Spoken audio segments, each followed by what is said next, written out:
Hello, everyone, and welcome here to the Wine with Jimmy channel. This is all about wine education, bringing all the wonderful world of wine to your fingertips. Here is a series on Georgia. We're on part 15 of 17. Yes, this is a huge multi-part special on the fantastic country of Georgia. This is part 15. Maybe you've watched all of these so far, and you've got to this point now where you are finally coming to the business end of this course. We're first going to begin with talking about the wines from Imereti. And I think it's quite important for you at home to know that there are significant differences in styles of winemaking when you come across to the western side of Georgia. So crossing the Liki mountain range, going away from Tbilisi and towards the Black Sea, you get differences where, for example, skin contact maceration tends to be less. There tends to be more blending between non-skin contact and skin contact portions to make wines that are ultimately quite approachable and much more manageable in style. Now, this is a huge generalization. Of course, there are producers in places like Kakheti, which is far over to the east, which will make styles that are more Imeretian. And there are also Imeretian producers that will make styles that are more Kakhetian, but I am generalizing these for you. And we are going to begin by talking about Imereti. And you'll see it's highlighted there on your map in green. So this borders the Kartli region, which, of course, the capital city of Tbilisi sits in. You can see that on your map there. But we are now kind of moving over, if you divide Georgia in two, moving over to the eastern side of Georgia. Now, Imereti and this area was known as Kolkis to the ancient Greeks. It was the land of Jason and the Argonauts' golden fleece. It lies between the north and the south. The north is the mountain range called the Greater Caucasus Range, and the south is the Lower Caucasus Range. And it's bounded on the eastern side, which is its far eastern side, which borders Kartli, by the Liki range. That's Likhi.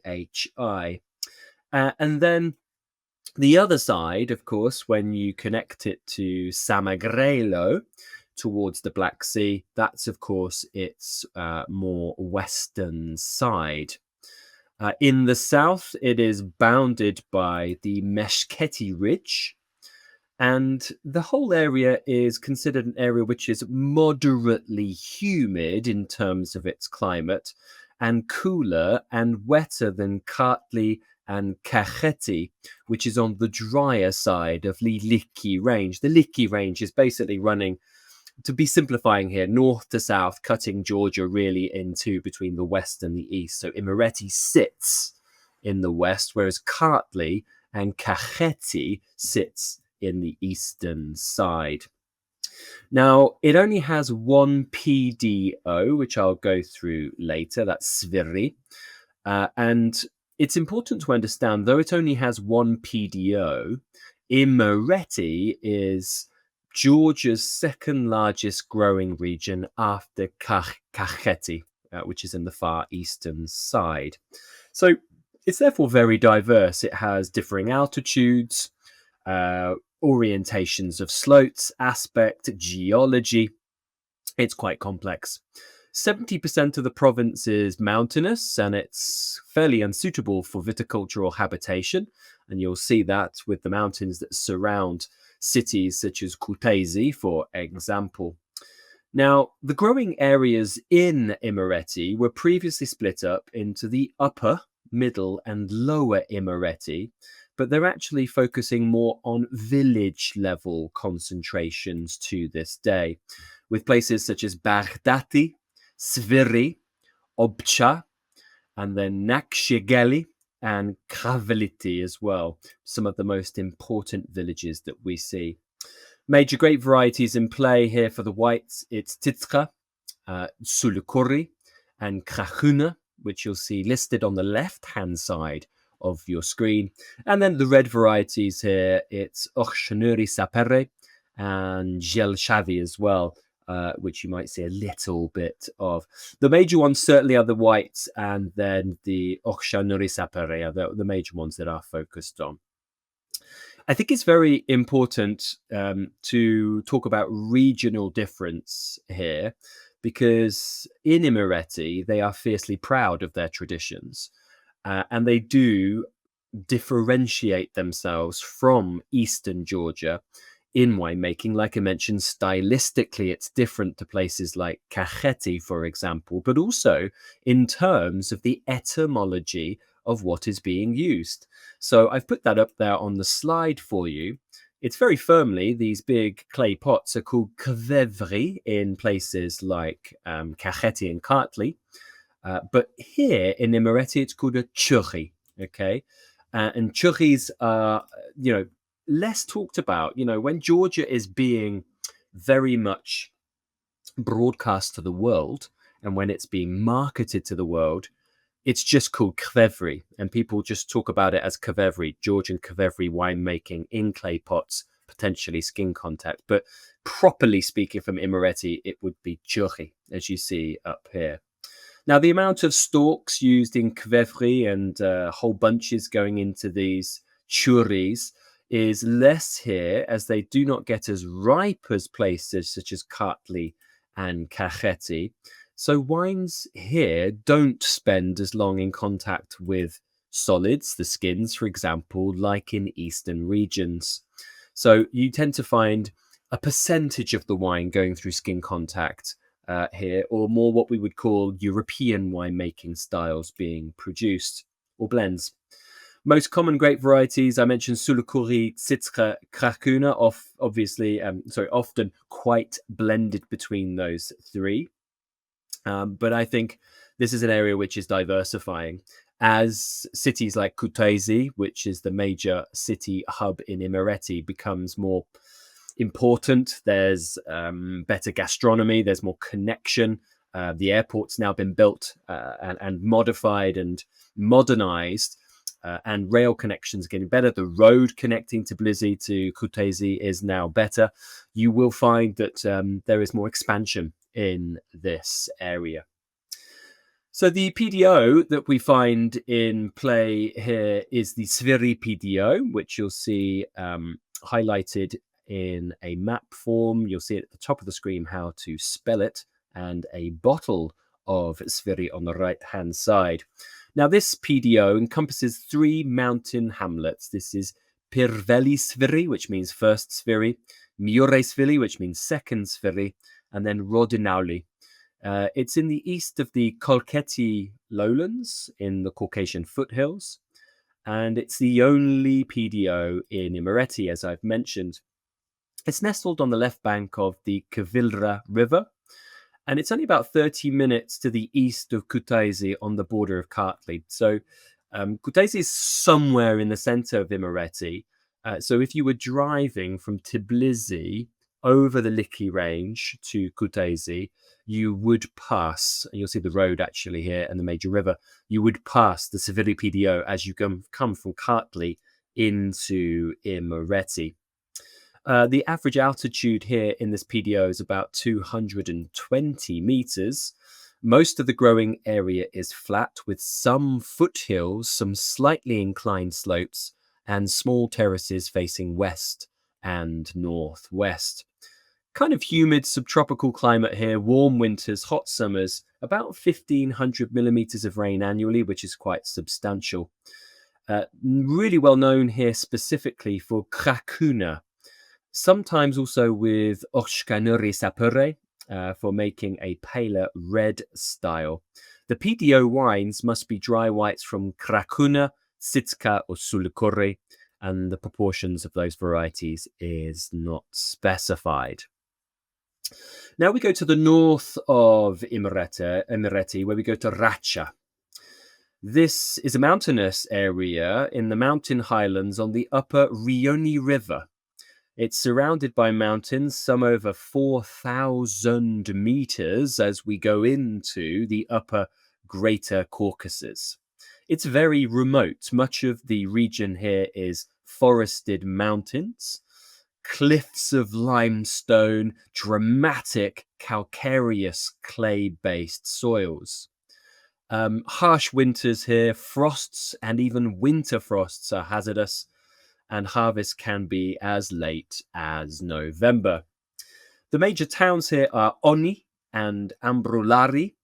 It's best known for a semi-sweet red popular in the Soviet era, which is the Khvanchkara, and it's currently Racha's only PDO, which we'll go through on the next slide. But modern winemakers are making dry expressions here too. Some are using cool climate to make sort of European-style crisp whites from indigenous varieties such as Mujuretuli tetra, which is actually listed on your slide there as a main white grape variety. The major reds that you'll see here are Aleksandrouli and Mujuretuli. So the major PDO is the one I just mentioned. So this is Khvanchkara PDO.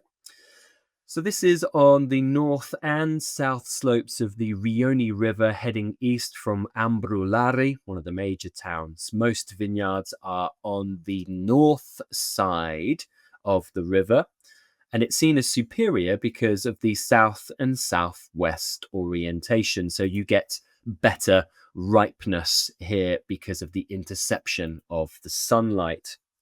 Now, the higher peaks of the Greater Caucasus offer protection from harsher cold weather from the north. The two reds I mentioned, so the grape variety Aleksandrouli and then also Mujuretuli, make a semi-sweet red. And this is an area that became quite famous in the 19th century, known as Kipiani's wine, after Dimitri Kipiani. It was originally unclear if the higher alcohol or cooler winter temperatures were stopping the fermentation early to leave that sugar behind. And the big cooperative during Soviet era, Samtrest, standardized the winemaking by stopping fermentation to leave around 30 to 50 grams per litre residual sugar. So a sweet expression. Then we have Leshkhumi. Now, Leshkhumi is west of Racha, along the Rioni River again, and even more remote than Racha. Steep river gorges with small pockets of viticulture can be possible here. So tiny plots which can be a little bit flat to steeply sloped. Climate is variable, but it's cold, of course, sharing similarities to Racha, but higher altitudes. We're talking 700 to about 1,000 meters above sea level. Harvests can be from sort of September early, well into November. And you'll find the same grapes again that we would find in Racha, so Aleksandrouli, Mujuretuli, but also grapes like Ojaleshi, Ojaleshi, sorry. And this is not the same as Ojaleshi found elsewhere. There is one PDO here, which is the Vichy, which makes a semi-sweet Tsolikouri, which is the major white grape variety. And here it is on this picture. So you see a bottle of Vichy on the right-hand side, and then also the very small geographical area in the microzone on the map on the left-hand side. And the back picture is actually the meandering river that it is found on. So a semi-sweet wine made from Tsolikouri. It's a Bolshevik creation.